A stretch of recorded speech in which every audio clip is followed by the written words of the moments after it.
नमस्कार, मैं हूं प्रवीण और आप देख रहे हैं इंडिया टाइम 24 न्यूज़। आज भारत ने इतिहास रच दिया है। भारत ने 100 करोड़ वैक्सीनेशन का टारगेट पूरा कर लिया है। ये टारगेट पूरा कैसे हुआ, कितनी इसमें चुनौतियां आई, हेल्थ केयर का इसमें कितना कंट्रीब्यूशन है, इस पर चर्चा करने के लिए मेरे साथ भगत हॉस्पिटल के एमडी डॉक्टर सीएम भगत हैं। डॉक्टर सीएम भगत, एक बहुत बड़ा अचीवमेंट भारत को आज हासिल हुआ है। प्रधानमंत्री मोदी आरएमएल में एक कार्यक्रम में भी पहुंचे, वहां भी उन्होंने संबोधन दिया। कितनी बड़ी अचीवमेंट ये भारत के लिए है और हेल्थ केयर का इसमें कितना कंट्रीब्यूशन है? देखिए, 9 महीने में 100 करोड़ लोगों को वैक्सीन करना और उनमें से लगभग 30% को 2 बारी करना, ये एक बहुत बड़ा अचीवमेंट है। इतिहास में रहेगा, कोई डाउट ही नहीं है इसमें, क्योंकि इससे पहले ये अचीवमेंट कभी हुआ ही नहीं। लोगों ने और बड़े रिकॉर्ड बनाए, लड़ाइयों के, ये वो, पर ये जो एक कोविड से जंग थी, ये इसमें अचीव करने के लिए हिंदुस्तान ने बहुत बड़ा है। और वो भी अगर हम उसकी पृष्ठभूमि देखें, पृष्ठभूमि थी पहले 2-2.5 महीने में पॉलिटिकल अपॉर्चुनिज्म, साइनिज्म, बेहुदा कमेंट्स करना, लोगों को डिस्करेज करना।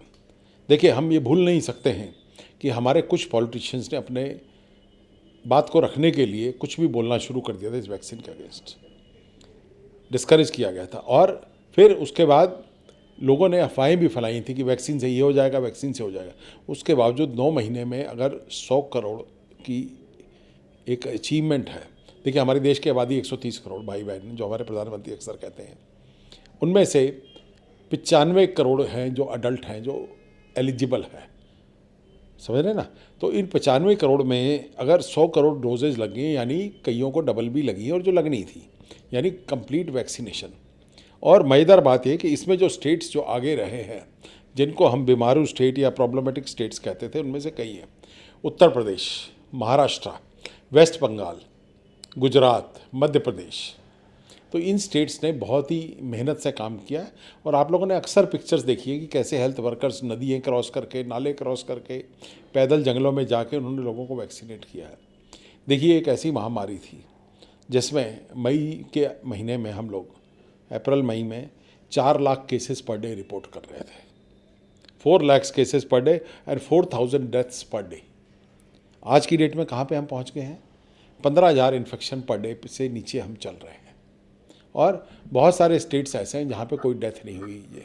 दिल्ली में भी काफ़ी दिन में गैप में होता है कुछ। तो इस तरह महाराष्ट्र में भी जो एक बहुत ही भयानक जो स्लम था उनका, उसको जो काबू किया गया है, ये एक एफर्ट था, हेल्थ केयर वर्कर्स का ही एफर्ट था, इसमें कोई डाउट ही नहीं है। और ब्यूरोक्रेटिक सपोर्ट थी। अच्छा रहा कि इसमें पॉलिटिकल इंटरवेंस नहीं थी, लोकल पॉलिटिकल इंटरवेंस। लेकिन इस सब के पीछे मैं यही कहूँगा, बेझिझक कहूँगा मैं, कि political leadership at higher level जो थी, इसके पीछे लगी हुई थी। अब हमें मालूम है कि हमारे प्रधानमंत्री खुद पूना गए थे वैक्सीन का प्रोडक्शन चेक करने के लिए, स्टॉक्स चेक करने के लिए। और इसके बाद आ जाता है हमारा जो ब्यूरोक्रेटिक सिस्टम और हेल्थ केयर सिस्टम कंट्री का, सब ने फोकस होकर इस पर ध्यान देना शुरू किया, इग्नोरिंग द पॉलिटिकल कॉल्स। और फिर जो डेडिकेटेड वर्कर्स थे, जो हमने कई बारी फ़ोटो में देखा, कपड़े ऊपर करके नदी में नाले क्रॉस कर रहे हैं और उसमें जा रहे हैं, कैसे भी है वो लोगों को पहुंच रहे हैं ताकि ये टारगेट अचीव हो। जिस तरह से आपने बताया कि हेल्थ केयर का 100% कंट्रीब्यूशन है, और जब ये महामारी शुरू हुई उस दौरान भगत चंद्रा हॉस्पिटल भी अग्रसर था, दोनों हॉस्पिटलों में वैक्सीनेशन चल रहा था। हॉस्पिटल में क्या कुछ चुनौतियां आई, और दूसरा कितनी वैक्सीनेशन जो है भगत चंद्रा हॉस्पिटल ने की है अभी तक? देखिए, शुरुआत तो सरकारी लेवल से शुरू हुई थी शुरू में जब, और उसके बाद हमने अपना प्राइवेट लेवल पे किया। टोटल वैक्सीनेशन जो हमारा ये अंदाज़ा है, करीब 18,000 डोजेज़ हम लोगों ने लगाई है यहाँ पे। एवरेज पर डे का 100 to 200 250 तक भी गए हम किसी किसी दिन। तो स्टाफ हमारा रेडी है। हमारे पास वैक्सीन अभी भी अवेलेबल है, कोविशील्ड अभी अवेलेबल है हमारे पास, कोवैक्सीन हमारे पास नहीं है। और जिसको भी लगवानी है, सैटरडे संडे हम भगत हॉस्पिटल में लगाते हैं, और बाकी हफ्ते में 7 दिन हम भगत चंद्रा में लगाते हैं। तो जिसको भी लगवानी है लगवाएं। और इस जो हमारा महायुद्ध है, मैं कहूँगा, इस ये जो एक लड़ाई है, इसको पूरा करें। वैक्सीन में हमारे को यही था कि जब हमने शुरू किया तो लोग पहले हेजिटेट कर रहे थे, फिर भीड़ ज़्यादा होने लग गई। आजकल फिर भीड़ कम है थोड़ा सा, और होना था वक्त के साथ, कोई काफ़ी लोगों ने लगवा लिया है।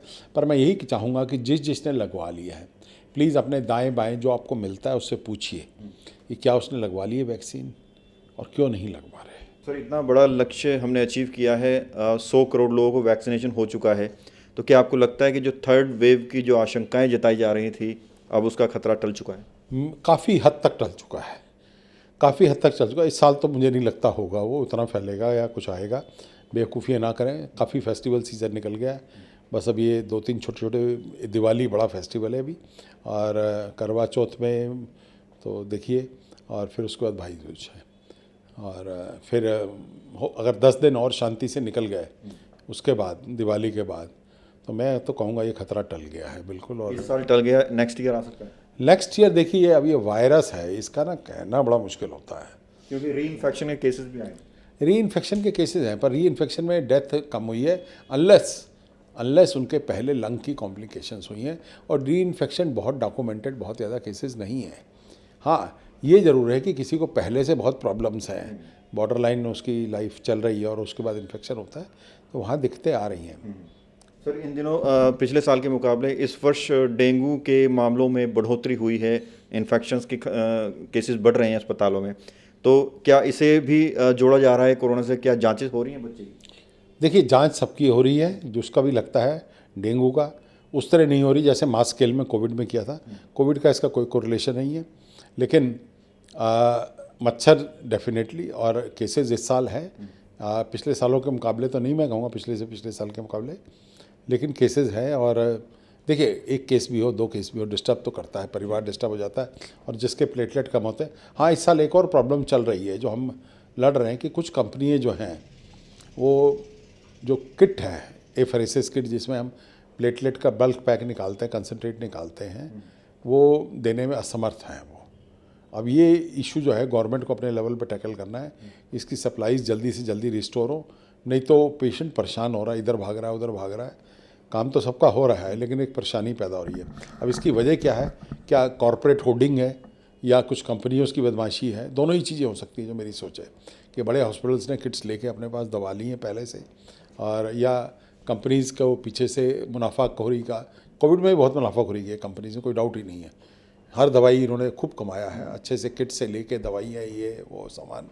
और अभी भी ये हो रहा है कि इन्होंने जो एफरेसिस किट है उसको 1000 रुपये से लगभग रेट बढ़ा दिया है। तो ये जब होता है तो पेशेंट पे असर पड़ता है उसका। सर, बात करने के लिए बहुत बहुत शुक्रिया। तो ये थे मेरे साथ डॉक्टर CM भगत, जिन्होंने बताया कि भारत में जो वैक्सीनेशन 100 करोड़ तक पहुंच गया है वो एक बहुत बड़ी उपलब्धि है, और 100%